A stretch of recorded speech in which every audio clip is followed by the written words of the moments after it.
There I am. How you guys doing? Today in Virginia, it is very, very snowy. I've been outside shoveling and everything else. I'm leaving for California tomorrow. So if you're in the San Diego area, hit me up. I will be out there for a few days.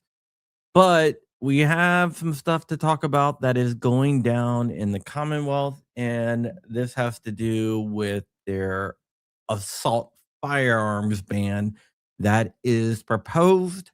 And it might be a good thing for this to pass, and I'll tell you why in a second. So let's jump into it.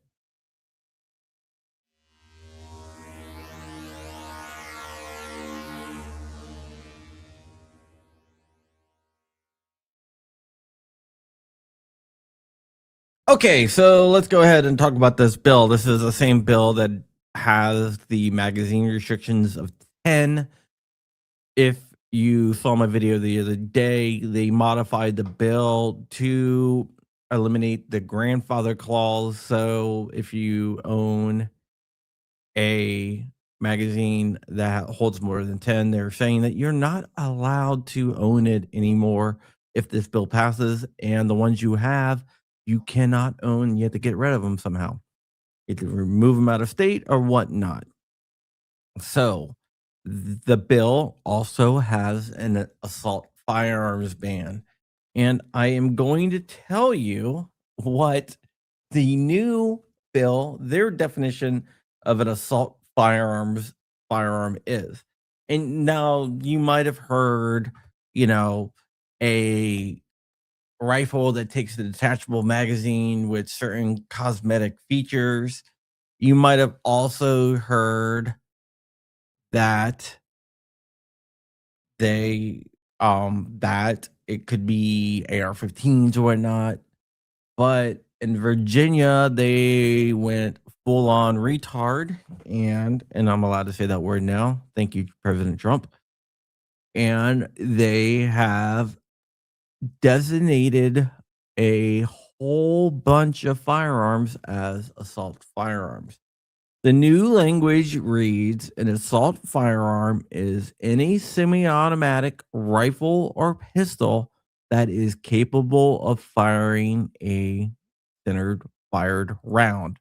So that's your 9 millimeters, your 38 specials, which is usually on a revolver, not really semi automatic handgun, but whatever. Your 380s, your 45s, your 40s, anything that is semi-automatic pistol or rifle that fires a centered fired round. That's it.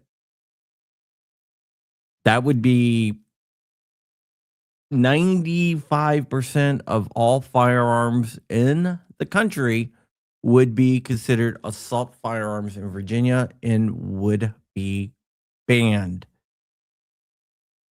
This is ridiculous, and I would say that this is probably the Democrats not understanding how firearms work, but I think they do, and they just want to ban all firearms. I said originally that this might be a good thing, and I'm going to tell you why. This bill, if passed the way it is so blatantly unconstitutional that I believe that getting a temporary restraining order on it would be a slam dunk. Now, I know that is a dangerous proposition there, but it might actually work in our favor because Heller said that you cannot ban firearms that are in common use. That would include handguns, and this bill would ban all centered fired 9 millimeters, 40, 45 semi automatic handguns. So that uh that would put this in the crosshairs of being unconstitutional. I do not think that even the Fourth Circuit, being so anti-gun that they are, would say that this law is constitutional. It's an affront to Bruin and it's an affront to Heller. There's no way that this would stand. I don't believe it would go into effect because I believe that a temporary restraining order would get placed on it and it would be shut down. I, for one, have a bunch of center fired rifles and pistols that are semi automatic. And after this law goes into effect, I'm going to have the same amount, just like I'm going to have the same amount of standard capacity magazines. I'm not going to have a boating accident. I will have them. They'll be here. And I'm not going to hide that fact. We need to stand up and say no more. We need to stand up and say we're not taking your BS. We're not going to follow your unconstitutional laws. There was a little case back in the day called Madison versus Mulberry, and it talks about laws being repugnant of the Constitution. So if a law is repugnant of the Constitution, you have no duty to obey that law. Carry what you want, carry where you will. This is something that we have to take a stand on. This is something that we have to do. We have to put ourselves in harm's way. We have to say no more. The line in the sand is drawn, and we are not going to let you step over that line. We're not going to let you infringe on our God given right. Because you got to remember, the Second Amendment is not given by the Constitution of the United States of America. It is not. It is given by our Creator, whether you want to believe that's the universe, God, whatever. They're inalienable rights. What the Second Amendment does, and what all of the Bill of Rights do, is put restrictions on the government. There is something called a document of negative liberties. And I know a lot of you guys have heard me talk about the document of negative liberties, and I call the Bill of Rights a document of negative liberties. And some people get upset. They're like, why are you calling the Bill of Rights a document of negative liberties? And it's because it is. It's not a document of negative liberties on our liberties, you and I's liberties. It is a document of negative liberties against the government. And the Bill of Rights applies to the states through the 14th Amendment. So that is what I mean by when I say it's a document of negative liberties. This anti-gun bill just shows you how pathetic these guys are.